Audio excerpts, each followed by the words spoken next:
Aloha, welcome back to the channel. My name is Lee Scott. I'm a working photographer on Kauai, and if you're ever on island, stop by my gallery in Hanapepe, Kauai's biggest little town.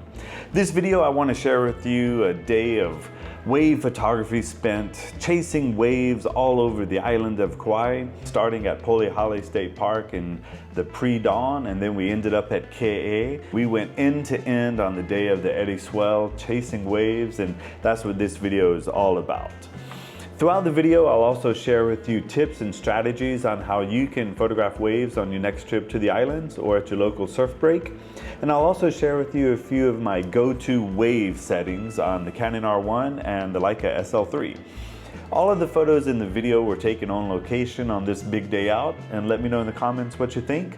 Likewise, if you have tips on how you like to photograph waves, let me know those as well. I'd love to hear them. All right, let's go.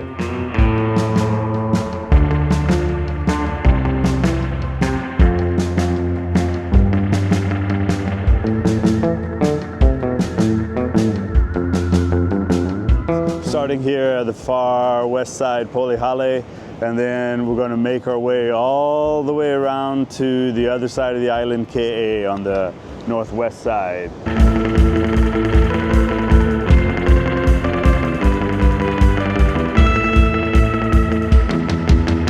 Beautiful swell out here. We're kind of up here in the balcony on the dunes because down below there's so many waves, it's hard to get into the waves, hard to see into them. Trying to get the beautiful cloud into the upper portion of the frame, a little reflection in shore on the bottom with a big set coming through. Here we go.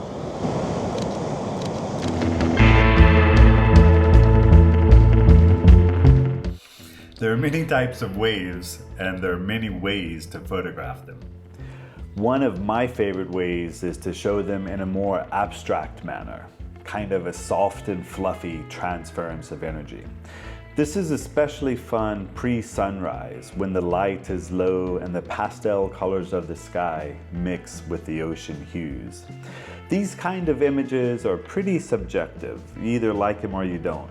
Me, I like them, and I often shoot these kind of seascapes. I find them to be contemplative and evocative. And in these type of images, I find it very helpful to have a static or non-moving element in the scene. This helps balance out the composition and gives the eye and the brain something that they can hold on to and easily understand. For these shots, I will often shoot a little wider or at the wide end of my mid-range telephoto zoom. I was using the Leica 90 to 280, so these images were taken around the 90 to 100 millimeter range. For these images, I will shoot in manual mode with a target shutter speed of 1/6 of a second. I'll fluctuate between 1/6 of a second to 8/10 of a second as the light necessitates, and of course make changes to the aperture and ISO to maintain that target shutter speed. It's a little difficult to even up the exposure and everything, but shooting at ISO 1000 f5 and shutter speed of 1/2000th of a second because I want to freeze that wave and catch the curtain of spray behind it. For freezing the wave, shoot at much higher shutter speeds, just as you would with stop action photography.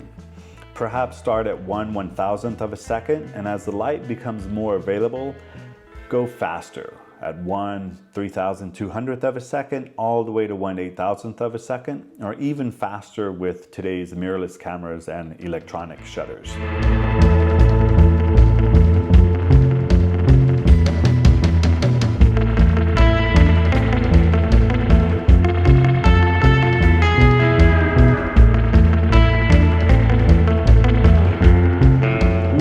Provisions, homemade bread and fig and orange jam and a little coffee and almond chocolate spread for the homemade bread. For me, I'm not going to share at all.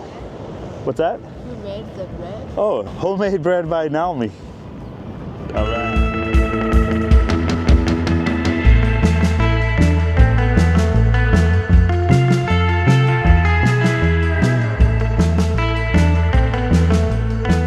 Malama Polihale.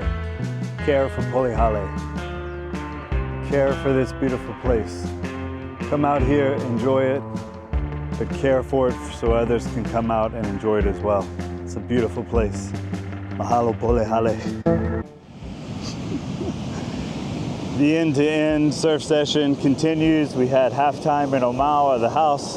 Took a little power nap with the cats, had smoothie, then some coffee, and we're back at it. We're gonna do evening session here on the North Shore. There are some monster sets breaking out in Hanalei Deep, Hanalei Bay, Queens Reef. Way out too, man. It's just massive, macking waves out here today.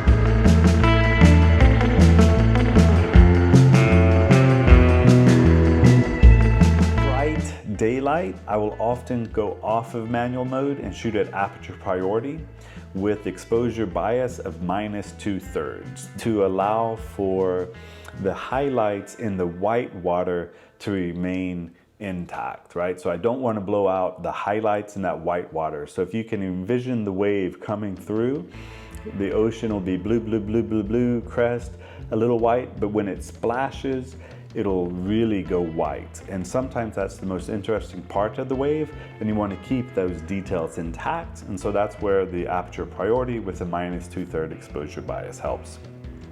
If you decide to shoot manual mode throughout the session, be prepared to make slight adjustments constantly to the shutter speed. For this reason, in daylight and especially partly cloudy days, I just shoot aperture priority with that exposure bias set in. You may think you're photographing waves, but you're still and always photographing light.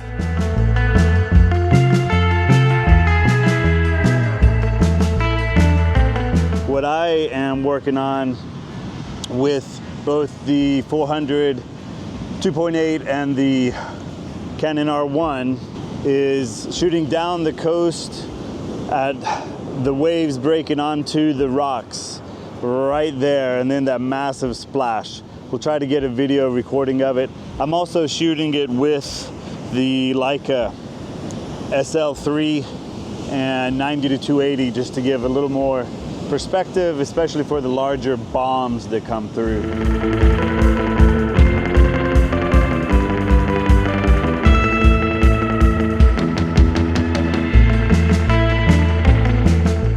With the peak and curl of the wave, other things to watch for and photograph are the spit. So that's the spray of water that's going to get squeezed out of the wave, out of the tube. That's one of the cool things to photograph.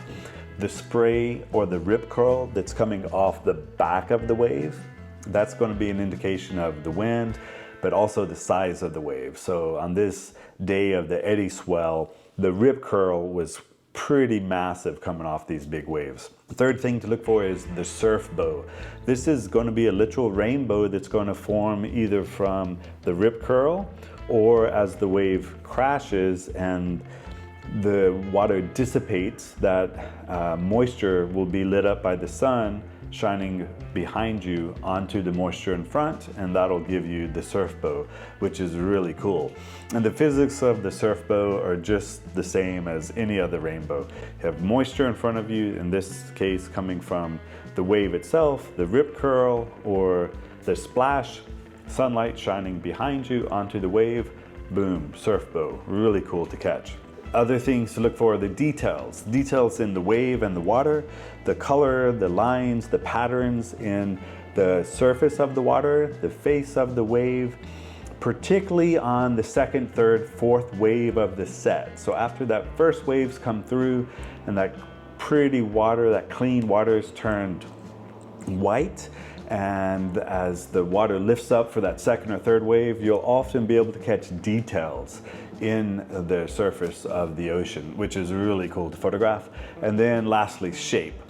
I'm a firm believer that the shape of the wave is more important than the size of the wave. So often when you get the really, really big waves, the really big swell, the wave can't hold it. And so the shape of the wave crumbles. Sometimes it falls in on itself and you get pockets of light shining in, and so you get really beautiful color. Other times you're going to want a smaller wave that's got a more classic shape. Those can be really beautiful. And to photograph those from the shore, you know, a long telephoto lens can be useful. And one more thing with the shape. Sometimes, especially when it's big, the shape of the wave is not what we consider like wave-esque. It's just this massive formation of energy that just boom, takes different shapes, and it can be wild and otherworldly, and those are really cool to photograph as well. The beautiful monsters.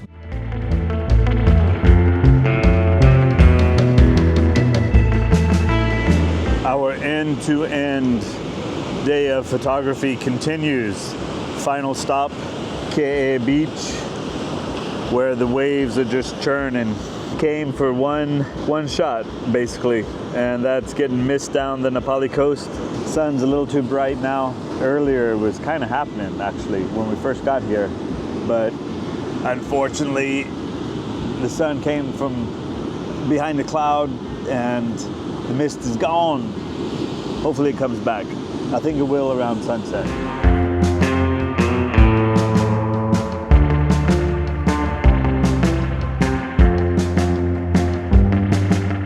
Now the focus and drive settings that I use with wave photography, when I'm using the Canon R1, I use AI servo and the expanded area autofocus, because as the wave moves, I'll follow it in the frame, panning along, and I'll try to focus on the wave as it rises, crests, curls, and breaks. So that expanded area autofocus will go around the square, right? So, and I set the square with the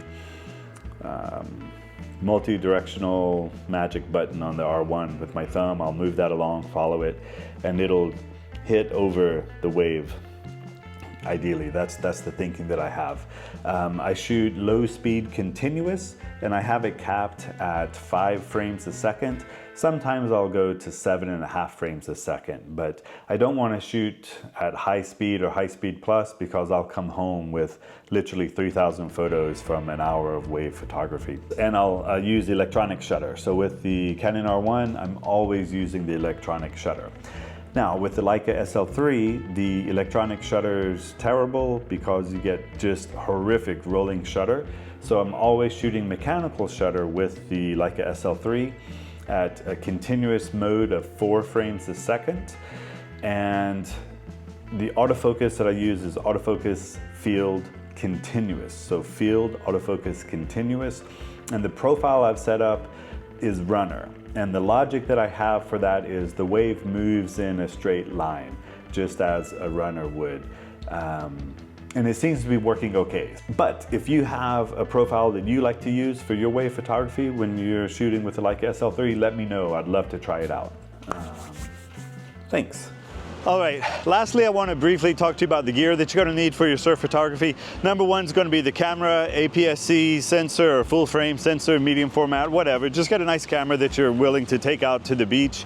Secondly, is going to be your mid-range telephoto zoom. I was using the 90 to 280. Standard zooms of that range, the 70 to 200 is going to be the bread and butter. Sony's got one, Sigma has one, Canon's got several.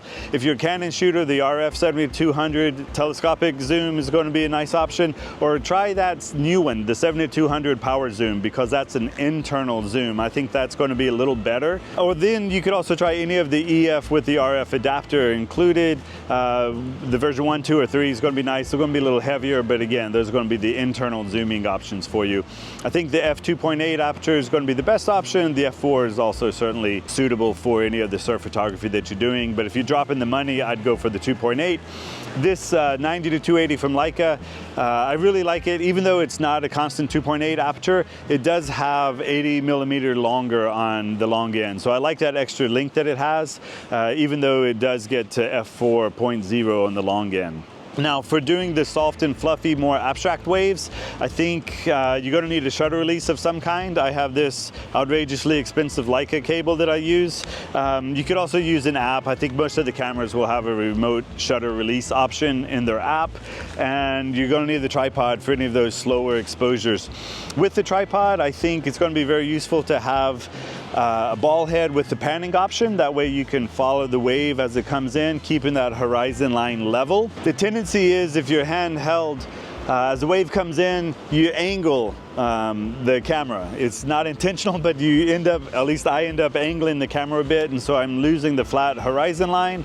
And also, I'm going to end up cutting off the left or the right portion of the wave in post to get that horizon line straight. So that's something, again, the panning capabilities of that ball head is going to be useful.